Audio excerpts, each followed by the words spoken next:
Quantization से related मतलब Q बराबर एनी से रिलेटेड सारे न्यूमेरिकल्स लगभग जो इंपॉर्टेंट है वो हम लोग सॉल्व कर चुके हैं।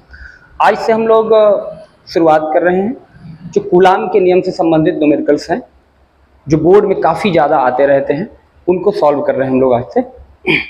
तो पहला जो न्यूमेरिकल हमारे पास है 2017 में आया हुआ है और क्वेश्चन ये है, दो धन आवेश जो परस्पर 0.1 मीटर की दूरी पर हैं एक दूसरे को 18 न्यूटन के बल से प्रतिकर्षित करते हैं।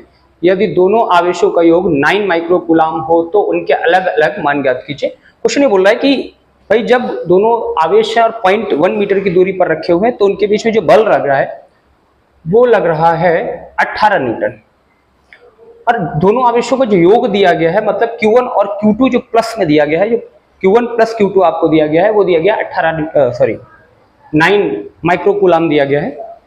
तो जो हमको गिवन डेटा है वो गिवन डेटा क्या है भाई, Q1 प्लस Q2 हमको दिया गया है 9 माइक्रो कूलाम। अब माइक्रो कूलाम में है तो हम लोगों को फिर से बदलना पड़ेगा इसको कूलाम में, तो फिर इसको यहीं पे बदल ले रहे हैं। या देखो दो तरीके हैं, या तो आप माइक्रो कूलाम को कूलाम में बदलो, पहली बात। दूसरी बात हो सकती है कि अगर आप इसको माइक्रो कूलाम में ही रहने दो, अदर जो चीजें आ रही हैं उनको भी माइक्रो में ही रखो और फाइनली जब Q1 और Q2 निकलेगा तो माइक्रो कूलाम में ही आ जाएगा। तो हम उससे कर रहे हैं कि Q1 प्लस Q2 को माइक्रो कूलाम में रहने दे रहे हैं ताकि लास्ट में जो हमारा आंसर आएगा वो माइक्रो कूलाम में ही आ जाए। हमसे पूछा भी हमेशा माइक्रो कूलाम में ही जाता है तो हम इसको ऐसा ही रहने दे रहे हैं। ओके, और जो फोर्स लग रहा है वो लग रहा है F बराबर 18 न्यूटन का फोर्स लग रहा है। कब 18 न्यूटन का फोर्स लग रहा है, जब दोनों आवेश कितनी मीटर की दूरी पर रखे हुए हैं, 0.1 मीटर की दूरी पर रखे हुए हैं। जो फॉर्मूला हम लोग यूज करने वाले हैं कूलाम का नियम का जो बेसिक फॉर्मूला है वो है F is equal to 1/4 pi epsilon naught Q1 Q2 upon R square. Okay, अभी वैल्यू रखते हैं जरा। तो हमारे पास एक चीज की जानकारी है, Q1 प्लस Q2 पता है, फोर्स हमको पता है, R हमको पता है। अब अगर किसी तरह हम इसमें सारी वैल्यू रखें तो हमारे पास जो डेटा प्राप्त होगा वो जरा देखते हैं क्या हमें प्राप्त होने वाला है। तो F का वैल्यू हम रख रहे हैं यहाँ पे जरा 18 न्यूटन और 1/4 पाई एप्सिलॉन नॉट का वैल्यू कितना होता है 9 × 10⁹। Q1 का वैल्यू हमें नहीं पता है, Q2 का वैल्यू हमें नहीं पता है, अपॉन R स्क्वायर मतलब 0.1 स्क्वायर। 0.1 को 2 बार लिख ले रहे हैं, 0.1 को 2 बार लिख लिया।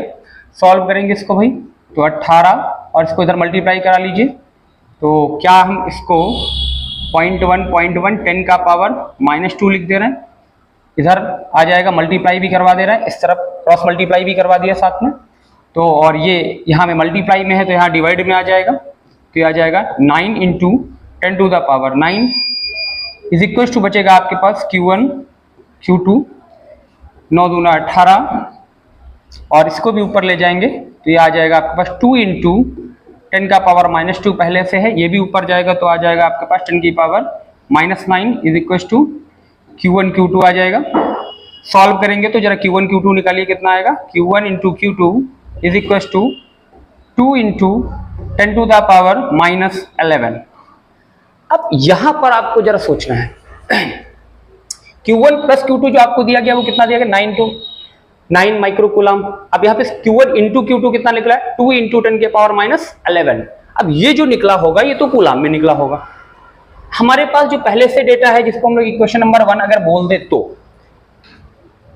वो माइक्रो में है और ये कूलाम में है। तुम क्यों ना ऐसा करें कि इनको भी भाई माइक्रो में बदल लिया जाए। एक ये Q1 है और एक ये Q1 है तो 2 बार माइक्रो आएगा। तो इसको अगर हम ऐसा लिख दें तो कोई बुराई वाली बात नहीं होगी। Q1 Q2 is equal to 220 लिख दिया और 10⁻12 लिख दिया। जो एक 0 हमने बढ़ाया है उसकी जगह पे यहाँ पे एक माइनस पावर भी बढ़ा दी है, उससे वो कैंसिल आउट हो जाएगा। तो अभी भी वही बात लिखी हुई है लेकिन इससे प्रॉफिट क्या होने वाला है, Q1 Q2 is equal to 20 और इसको लिख सकते हैं 10⁻⁻6 × 10⁻⁻6। अब इससे क्या प्रॉफिट हो, इसके पास ये Q1 है और ये Q2 है, इसको अगर हम लोग माइक्रो कूलाम में बदलेंगे तो 1 माइक्रो चाहिए, मतलब माइक्रो का मतलब 10⁻⁻6 चाहिए। दूसरे वाले को माइक्रो में बदलेंगे तो फिर से 10 की पावर माइनस 6 चाहिए, तो 2 बार 10 की पावर माइनस 6 10 की पावर माइनस 6 है। तो क्या हम लोग इसको ये लिख सकते हैं, Q1 Q2 is equal to 20 micro square coulomb. 2 बार माइक्रो माइक्रो हो गया तो माइक्रो स्क्वायर कूलम। अब आप एक चीज गौर कीजिए, माइक्रो स्क्वायर और कूलम स्क्वायर भी कर दीजिए ज्यादा बेटर है कि 2 बार उसके लिए भी एक माइक्रो कूलम आएगा, एक उसके लिए माइक्रो कूलम आएगा, तो माइक्रो स्क्वायर कूलम स्क्वायर हो गया। ओके, अब एक इक्वेशन आपके पास क्या है, Q1 प्लस Q2 कितना है 9 micro coulomb, Q1 into Q2 कितना है 20। दो इक्वेशन से दोनों को जरा हम यहाँ पे लिख रहे हैं, ये आपकी नंबर 2 है और इसी के बगल में हम पहली वाली लिख रहे हैं, Q1 plus Q2 is equal to 9 micro coulomb. दोनों इक्वेशंस को जरा गौर से देखिए तो आपको आंसर निकालने की जरूरत नहीं पड़ेगी। वैसे तो ये द्विघात समीकरण बनेगा, क्यों किसी एक की वैल्यू निकाल करके हम दूसरे समीकरण में रखेंगे। अब दो नंबर्स हैं, दोनों का जो मल्टीप्लीकेशन होना चाहिए वो 20 होना चाहिए, मतलब दोनों का जो गुणा होना चाहिए वो कितना होना चाहिए 20 होना चाहिए, और दोनों को जब जोड़ा जाए तो 9 आना चाहिए। इस प्रकार से ब्रेक करो कि जोड़ने पे 9 आ जाए और गुणा कराने पे 20 आ जाए। एक हम लोग जब द्विघात समीकरण पढ़ते हैं तो अल्फा इंटू बीटा पढ़ते हैं और अल्फा प्लस बीटा पढ़ते हैं। अगर हम इसको अल्फा बोल दें, इसको बीटा बोल दें, मूलों का योगफल, और इसको बोल दें अल्फा इंटू बीटा मतलब मूलों का गुणनफल। कैलकुलेशन अगर आप द्विघात समीकरण से करेंगे तभी आपका आंसर आएगा। और हम आपको इजीली ऐसे ही मतलब रैंडम मेथड जिसको हम लोग बोल सकते हैं कि हम लोग अंदाजा लगा करके ये चीजें सॉल्व कर रहे हैं। तो जोड़ने पर कितना आना चाहिए 9 और गुणा कराने पर आना चाहिए 20। 5 प्लस 4, ऐसा नहीं है कि 5 और 4 के अलावा कोई नहीं बन सकता है, 5 के अलावा 6 कर दीजिए और 6 के साथ में 3 कर दीजिए, लेकिन जैसे ही आप इसको चेंज करेंगे 5 और 4 के अलावा तो एक मूल आपका यहाँ पर 5 और 5 4 9 और 5 को 20। ये बहुत ही सिंपल है। तो एक आपके पास आ जाएगा यहाँ से Q1 बराबर आपके पास आ जाएगा 5 माइक्रो कूलम और Q2 बराबर आपके पास आ जाएगा 4 माइक्रो कूलम। एक तो आप ये है कि आप अपने थोड़ा सा माइंड में इसको कैलकुलेट कर लीजिए और आंसर आप निकाल दीजिए। दूसरा आपके पास तरीका ये है कि मूलों का आपको योगफल पता है, मूलों का आपको गुणनफल पता है और आप इसको बना लीजिए द्विघात समीकरण। ये दूसरा तरीका हो सकता है। तो दूसरा तरीका हम आपको बता दे रहे हैं। तो दूसरा तरीका जरा इसमें देख लीजिए भाई, Q1 प्लस Q2 कितना है 9 micro coulomb, Q1 into Q2 कितना है, ये आपके पास है 20 माइक्रो स्क्वायर कूलम स्क्वायर। अब आप इसका द्विघात समीकरण बना लीजिए। तो द्विघात समीकरण क्या बनेगा, द्विघात समीकरण बनाने के लिए आप एक काम कर लीजिए कि यहां से आप Q1 की वैल्यू निकाल लीजिए और वो आ जाएगी 20 बटा Q2 और रख दीजिए। ये Q2 है आपका, रखिए जरा। तो ये आ जाएगा 20 बटा Q2 plus Q2 is equal to 9, cross multiply कराएंगे तो 20 प्लस Q2 स्क्वायर और बराबर आ जाएगा 9Q2। सबको एक तरफ रखिए जरा। तो ये आ जाएगा Q2 स्क्वायर माइनस, इसको इधर बुलाएंगे तो ये माइनस हो जाएगा, माइनस 9Q2 प्लस 20 बराबर 0। मूलों का योगफल और मूलों का गुणनफल, दोनों उस तरीके से भी आप द्विघात समीकरण बना सकते हैं। सॉल्व करेंगे इसको भाई, सॉल्व करेंगे फिर से वही काम होता वही है कि इसको ऐसा तोड़ो कि जोड़ने पर 20 आ जाए और गुणा कराने पे 9 आ जाए। तो इसके खंड क्या बनने वाले हैं, Q2 square minus 5Q2 minus 4Q2 और प्लस 20 बराबर 0। यहां से Q2 कॉमन लेंगे तो आ जाएगा आपके पास Q2 माइनस 5 और यहां से आप माइनस का 4 कॉमन लेंगे तो आ जाएगा Q2 minus 5 is equal to 0। फिर Q2 माइनस 5 कॉमन आ जाएगा तो ये बचेगा आपके पास Q2 -4 इज इक्वल टू 0। एक बार इसको 0 के बराबर करेंगे, एक बार इसको 0 के बराबर करेंगे, तो ये आएगा Q2 बराबर 5 और Q2 बराबर 4। अब दोनों ही आंसर Q2 आ रहे हैं। ओके, दोनों ही Q2 आ रहे हैं। तो अगर आपने Q2 बराबर 5 लिया तो दोनों देखो जरा, Q2 बराबर अगर 5 लिया आपने तो दोनों को जोड़ने पर 9 आना चाहिए। तो जाहिर सी बात है, अगर आपने Q2 बराबर if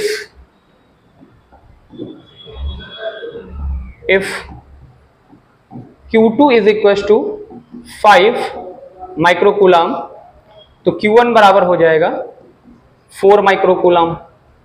और अगर आपने Q1 बराबर या Q2 बराबर आपने ले लिया है 4, ये वाला आंसर लिया आपने, तब आप ये देखेंगे कि Q1 बराबर कितना रखा जाएगा, 5 माइक्रोकूलम आएगा। ओके, तो इस प्रकार से एक तो रैंडम मेथड है कि आप माइंड में ही कैलकुलेशन कर लीजिए, और अगर आप ऐसे देख सकते हैं, लेकिन अगर जो क्वेश्चन पूछा गया है वो बोर्ड के लेवल से पूछा गया तो आपको सॉल्व करके दिखाना पड़ेगा। लेकिन अगर ऑब्जेक्टिव क्वेश्चन है तो आप फिर वहां तक रुक सकते हैं जाके, फिर आपसे कोई नहीं पूछने वाला है कि आपने ये किया या नहीं किया। नेक्स्ट क्वेश्चन, इसको आप पॉज करके अपना नोट वोट करते रहिए। नेक्स्ट जरा देख लीजिए, नेक्स्ट क्या है हमारे पास। ओके, हाँ, ओके। नेक्स्ट क्वेश्चन हमारे पास क्या, उसी से रिलेटेड है, गुलाम के नियम से ही रिलेटेड है, लेकिन ध्यान देने वाली बात ये कि इस बार जो क्वेश्चन हमको दिया गया है वो कुछ बैलेंसिंग से रिलेटेड क्वेश्चन है कि अगर दो आवेश पहले से रखे हुए हैं और उनके बीच में कोई तीसरा आवेश रखा जाए तो कहां पर रखना पड़ेगा, ताकि जो बीच वाला आवेश है जो आपने रखा है वो अपने स्थान पर बना रहे, मतलब वो अपने स्थान पर संतुलित बना रहे, अपने स्थान से इधर उधर मूव ना करे। इसी में एक टाइप ऑफ क्वेश्चन और भी आता है जिसमें ये बोला जाता है कि जितने भी आवेश रखे हैं सब संतुलन में बने रहने चाहिए।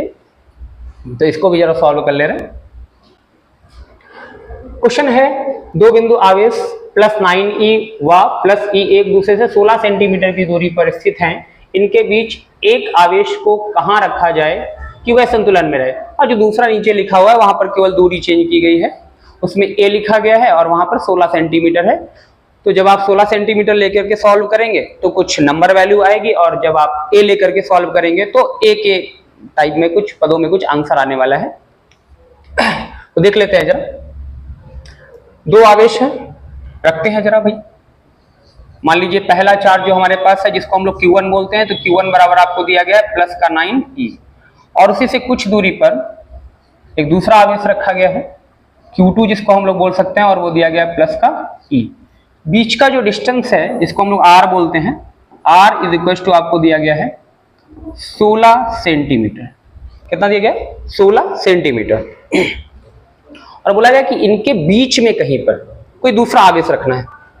तो जब बीच में रखेंगे, मान लीजिए हमने उस आवेश को जो बीच में आवेश रखा है वो यहां पर रख दिया, ठीक, इस जगह पर, और मान लिया पहले वाले से कितनी दूरी पर है, x दूरी पर है, और टोटल जो है वो 16 है। तो जब पहले से x पर है, टोटल जो है वो 16 है, तो ये कितना बचेगा भाई, ये आपके पास बच जाएगा 16 माइनस x बचेगा। क्या बोले यार, बचेगा कि नहीं बचेगा, 16 माइनस x बचेगा। अब कैलकुलेशन ये है कि भाई ये रुकेगा ही क्यों, दो बातें हो सकती है, दोनों प्लस हैं। अब यहां पर हमने अगर कोई चार्ज रखा हुआ है जो कि Q है, वो रुकेगा या नहीं रुकेगा, इस बात को भी पहले हमें समझना पड़ेगा भाई, क्यों रुकेगा। तो जैसे ही हमने यहां पर प्लस Q रखा या Q रखा, माइनस भी हो सकता है, इसमें कोई टेंशन नहीं। तो जैसे यहां पर कोई चार्ज आएगा तो हम लोग जानते हैं कि चार्जेस के बीच में क्या होता है, या तो रिपल्शन होगा या फिर अट्रैक्शन होगा। अगर ये माइनस हुआ तो ये प्लस वाला इसको अट्रैक्ट करेगा बहुत तेजी से, और अगर ये प्लस हुआ तो ये प्लस वाला रिपेल करेगा।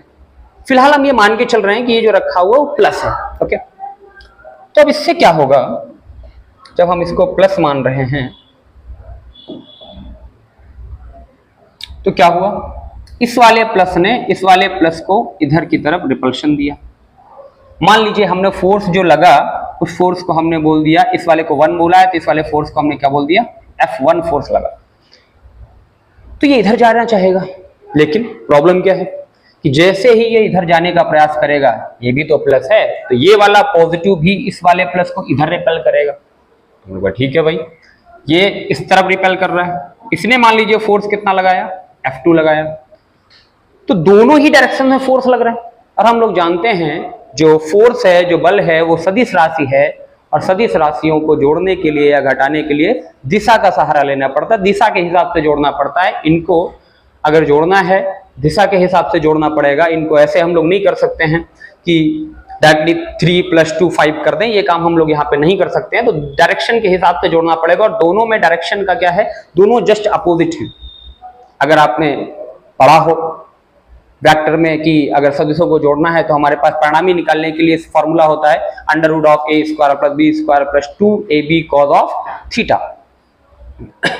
तो उसके थ्रू हम लोग जब सॉल्व करते हैं, तो अगर एक ही डायरेक्शन में है फोर्स, या फोर्स है या कोई भी सदिश राशि अगर एक ही डायरेक्शन में है तो दोनों को जोड़ दिया जाएगा, अपोजिट डायरेक्शन में है तो घटा दिया जाएगा, क्योंकि भाई जस्ट अपोजिट है। ये अगर राइट की तरफ वाले को प्लस बोलेंगे तो लेफ्ट वाले को माइनस बोलना पड़ेगा, ये प्लस है तो ये माइनस है। तो एक ही डायरेक्शन में है, पैरेलल है एक दूसरे के, तो जोड़ दीजिए, अपोजिट है तो घटा दीजिए, 90 डिग्री पे है तो पाइथागोरस लगा दीजिए। तो फिलहाल यहाँ पर अपोजिट डायरेक्शन में है, तो बैलेंसिंग के लिए क्या होना चाहिए, फोर्स जो आना चाहिए आवेश के ऊपर, ये जो फोर्स रखा, ये जो आवेश रखा हुआ है, इसके ऊपर जो नेट फोर्स आना चाहिए वो 0 के बराबर आना चाहिए। तो दो बातें हो सकती हैं, या तो आप लिख सकते हैं F1 बराबर होना चाहिए F2 के, राइट जो फोर्स लग रहा है तो जो लेफ्ट फोर्स लग रहा है वो दोनों मिलकर के एक दूसरे को कैंसल आउट कर देने चाहिए। अगर कैंसल आउट नहीं किया तो ये यहां नहीं रुक पाएगा, एक ये बात है। बहुत जगहों पे ऐसा भी किया जाता है कि F1 + F2 को ऐसे लिखा जाता है, F1 + F2 = 0 होना चाहिए, मतलब नेट फोर्स जो आना चाहिए इसके ऊपर 0 आना चाहिए। जब आप F2 को उस तरफ ले जाएंगे तो माइनस का F2 हो जाएगा, जो कि हमको ये रिप्रेजेंट करेगा कि भाई दोनों जो फोर्सेस हैं वो एक दूसरे के इक्वल हैं और अपोजिट हैं, अगर ऐसा है। ओके, तो हम यहां से बात करेंगे, दोनों ही बातें आप लिख सकते हैं जैसा आपको सही लगे। तो पहला फोर्स जो हम लोग F1 निकालना है, तो F1 क्या आएगा, 1/4πε0 Q1 Q2। तो ये Q1 है और ये Q2 है, ये है Q2, ये इसको दिखना, ये Q2 है, इसकी बात नहीं कर रहे हम लोग, फोर्स निकाल रहे इन दोनों के बीच में। तो क्या आएगा, Q1 मतलब Q1 की जगह पे आप लोग लिखेंगे 9e, तो जो है वो है 9e, और Q2 कितना है, वो है Q के बराबर जो हमको गिवन है, और अपॉन बीच का डिस्टेंस कितना है, x² बराबर 1/4πε0। फिर से अब हम लोग फोर्सेस निकाल रहे हैं इसके बीच में और इसके बीच में, तो ये फोर्स निकाल रहे हैं F2, तो दिस क्या आ जाएगा, Q1 मतलब E और Q2 मतलब फिर से वही Q अपॉन बीच का डिस्टेंस कितना, दिस 16 - x का होल स्क्वायर। आप देखेंगे तो 1/4πε0 से 1/4πε0 कैंसल आउट, E से E कैंसल आउट, Q से Q कैंसल आउट, तो फाइनली हमारे पास बच रहा है 9। सो 9/x² = 1/16 - x का होल स्क्वायर। स्क्वायर को अगर एक तरफ कर लें, इन लोगों को हम एक तरफ कर रहे हैं, तो ये आ जाएगा आपके पास 16 - x का whole square upon x² = 1/9। Okay, so इधर से स्क्वायर हटाएंगे तो इधर स्क्वायर रूट लग जाएगा, तो ये आ जाएगा आपके पास 16 - x अपॉन x = इसका रूट निकालेंगे तो आएगा 1/3। ओके, क्रॉस मल्टीप्लाई करा दीजिए, तो आ जाएगा 16 - x = इसमें 3 का मल्टीप्लाई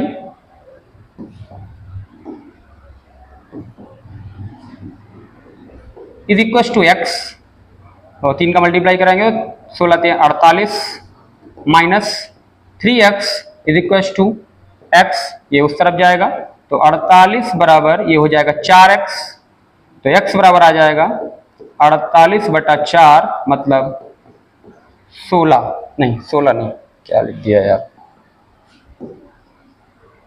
4 है, 12 × 4 = 48, 12 सेंटीमीटर। तो 12 सेंटीमीटर की दूरी पर पहले वाले से कितनी दूरी पर रखना है, 12 सेंटीमीटर की दूरी पर, क्योंकि हमने रखा हुआ है x दूरी पर पहले से, तो पहले वाले से कितनी दूरी पर आएगा, 12 सेंटीमीटर की दूरी पर। और अगर दूसरे वाले से पूछा जाए तो 16 से 12 घटा दीजिए तो आ जाएगा 4 सेंटीमीटर की दूरी पर। तो पहले से आपको रखना है 12 सेंटीमीटर की दूरी पर और दूसरे से रखना है 4 सेंटीमीटर की दूरी पर। तो इस तरीके से हम इस तरीके के सवालों को सॉल्व कर सकते हैं। अगर यहाँ पर 16 की जगह पे जो 16 सेंटीमीटर दिया गया है उसकी जगह पे अगर a होता, तो जहां जहां पर 16 लिखा हुआ है वहां पर a हो जाता। तो यहाँ पर 16 लिखा हुआ, यहाँ पर a हो जाता और ये 3 का मल्टीप्लाई होता तो यहाँ पर आ जाता 3a। तो 48 की जगह पे 3a हो जाता तो यहाँ पर 3a/4 आता। ऐसे करके